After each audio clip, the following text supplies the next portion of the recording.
Số học là một ngôn ngữ kỳ diệu.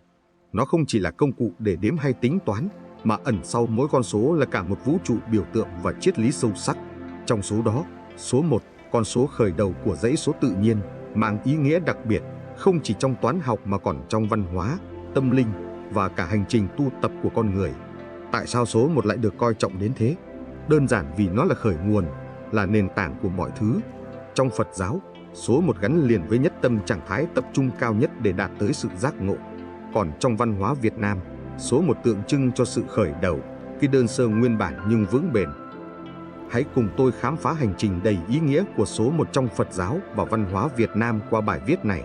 Đừng rời mắt, bởi những giá trị bất ngờ đang chờ bạn ở cuối bài. Và nếu bạn có suy nghĩ gì về ý nghĩa của số 1, hãy để lại ý kiến trong phần bình luận và đừng quên ấn like để lan tỏa giá trị này đến nhiều người hơn. Ý nghĩa của số 1 trong Phật giáo. Ánh sáng của sự độc nhất và chân lý.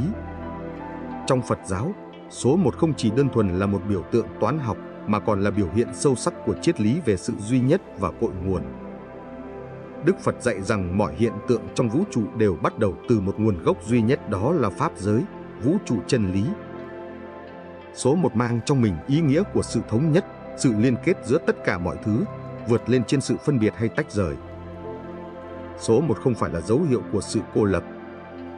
Trái lại, nó đại diện cho một thể thống nhất mà trong đó, tất cả sự vật hiện tượng đều tồn tại trong mối quan hệ hài hòa.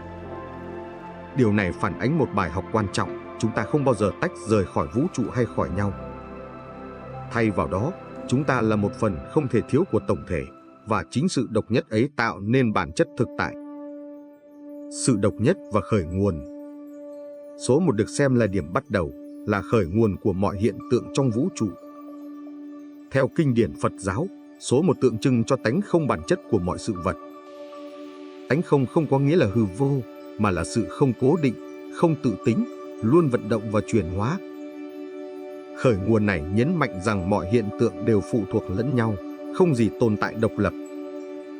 Số 1 đại diện cho sự hòa hợp, không bị phân tán hay chi phối bởi các yếu tố ngoại cảnh. Nó nhắc nhở chúng ta rằng khi tâm trí trở về với sự đơn giản, tập trung vào bản chất cốt lõi, chúng ta có thể nhận ra chân lý, điều mà Phật giáo gọi là niết bàn. Ví dụ, khi thiền định, người hành thiền cần duy trì sự tập trung vào một điểm duy nhất như hơi thở. Điều này giúp họ loại bỏ tạp niệm, quay trở lại với trạng thái tâm thanh tịnh. Số 1 không chỉ là khởi nguồn mà còn là điểm tựa để từ đó chúng ta khám phá và thấu hiểu toàn bộ cuộc sống. Nhất tâm, hành trình của sự tập trung và giác ngộ. Một trong những ý nghĩa sâu sắc nhất của số 1 trong Phật giáo là khái niệm nhất tâm. Đây không chỉ đơn thuần là sự tập trung, mà còn là trạng thái tâm trí đạt được sự tĩnh lặng và trong sáng tuyệt đối. Nhất tâm bất loạn, con đường dẫn tới giải thoát.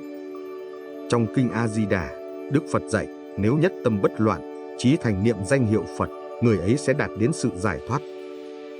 Điều này có nghĩa là khi một người dồn toàn bộ tâm trí vào một điểm duy nhất, không bị lay động bởi bất kỳ phiền não nào, họ sẽ có thể đạt được sự tự tại và an lạc. Hãy tưởng tượng, tâm trí chúng ta giống như mặt nước. Khi mặt nước bị khuấy động bởi gió, nó không thể phản chiếu rõ ràng bầu trời. Nhưng khi mặt nước tĩnh lặng, mọi thứ đều hiện lên một cách chân thực. Tâm con người cũng vậy. Khi nhất tâm, không bị chi phối bởi tham, sân, si hay vọng tưởng, tâm trí trở nên sáng suốt và con đường dẫn đến giác ngộ trở nên rõ ràng hơn bao giờ hết. Khái niệm này không chỉ giới hạn trong thiền định hay tôn giáo, mà còn áp dụng trong đời sống hàng ngày. Một người nếu luôn giữ tâm trí tập trung, không bị phân tán bởi những ham muốn hay sợ hãi vô ích, sẽ đạt được thành công và bình an. Số 1 và chân lý tối thượng. Trong Phật giáo, số 1 không chỉ tượng trưng cho sự khởi đầu, mà còn là biểu hiện của con đường duy nhất dẫn đến giác ngộ. Đức Phật từng giảng rằng dù có rất nhiều pháp môn tu tập từ niệm Phật, thiền định, tụng kinh hay làm việc thiện, tất cả đều hướng đến một mục tiêu chung, sự giải thoát khỏi luân hồi khổ đau. Sự duy nhất của chân lý.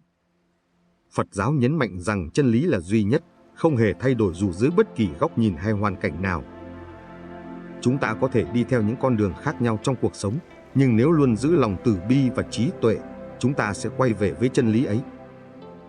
Điều này cũng là lời nhắc nhở rằng, trong hành trình tìm kiếm ý nghĩa cuộc sống, chúng ta không nên bị phân tâm bởi những điều phù phiếm. Thay vào đó, hãy chọn cho mình một con đường phù hợp và kiên trì với nó. Đó chính là cách số 1 dạy ta về sự kiên định, đơn giản nhưng mạnh mẽ. Ý nghĩa của số 1 trong văn hóa Việt Nam. Số 1 không chỉ là một con số trong hệ thống toán học mà còn mang đậm ý nghĩa biểu tượng trong văn hóa Việt Nam. Nó gợi lên hình ảnh của sự khởi đầu, sự duy nhất và cái đơn sơ nguyên bản, phản ánh sâu sắc triết lý sống và tư duy của người Việt qua các thời kỳ lịch sử. Số 1 biểu tượng của sự khởi đầu đầy hy vọng. Trong văn hóa Việt, số 1 được xem là con số khai mở, đánh dấu một sự khởi đầu mới mẻ. Ngày mùng 1 đầu tháng hay mùng 1 Tết luôn được người Việt đặc biệt coi trọng. Đây là thời khắc để khởi động một chu kỳ mới, tràn đầy hy vọng về những điều tốt đẹp sắp đến. Người Việt thường dậy sớm vào sáng mùng 1, sửa soạn lễ lạc cúng tổ tiên, cầu mong sự an lành và may mắn trong cả tháng hoặc cả năm. Số 1 còn xuất hiện trong các phong tục, lễ nghi gắn liền với khởi đầu. Ví dụ, khi dựng vợ gả chồng, người Việt thường chọn giờ, ngày đẹp bắt đầu từ số lẻ, đặc biệt là số 1, vì cho rằng nó mang đến sự thuận lợi và bền vững.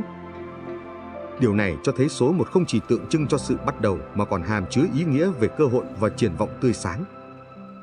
Số 1 hiện thân của sự duy nhất và chân thật. Số 1 còn được coi là biểu tượng của sự độc nhất. Người Việt thường nhấn mạnh điều này qua các câu nói thân thuộc như trên đời chỉ có một cha, một mẹ hay một nắng hai sương.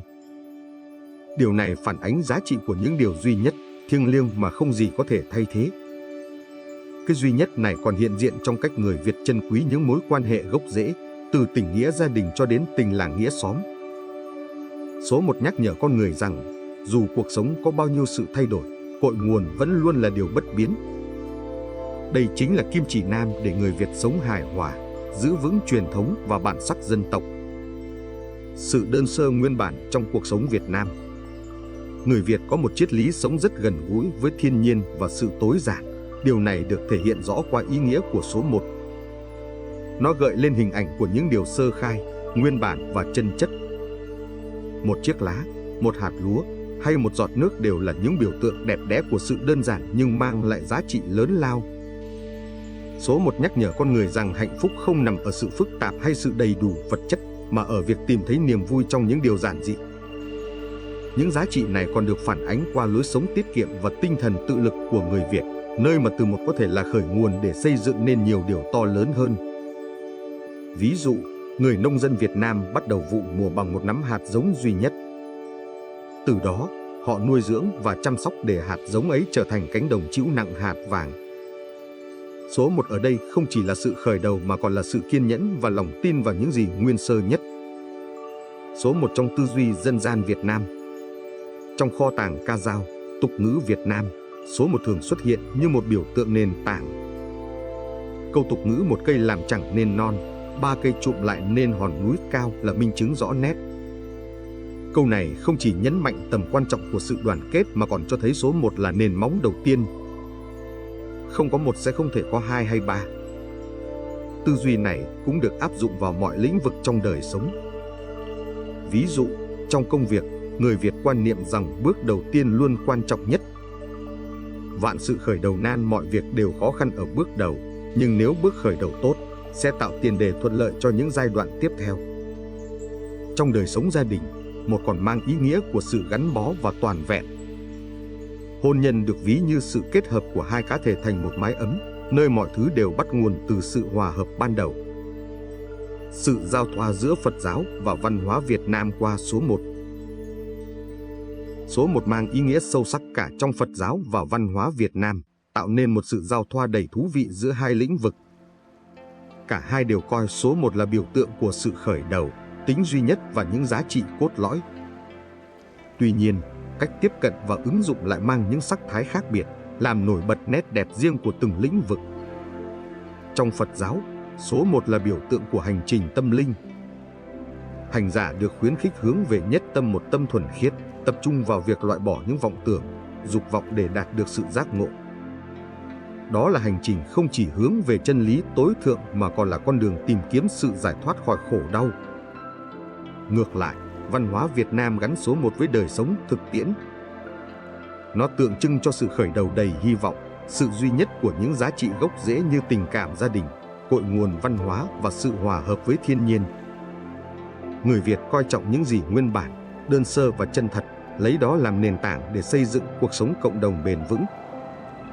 Nhìn chung, số 1 chính là cầu nối giữa tâm linh và thực tế, nhắc nhở con người sống cân bằng giữa lý tưởng và đời thường.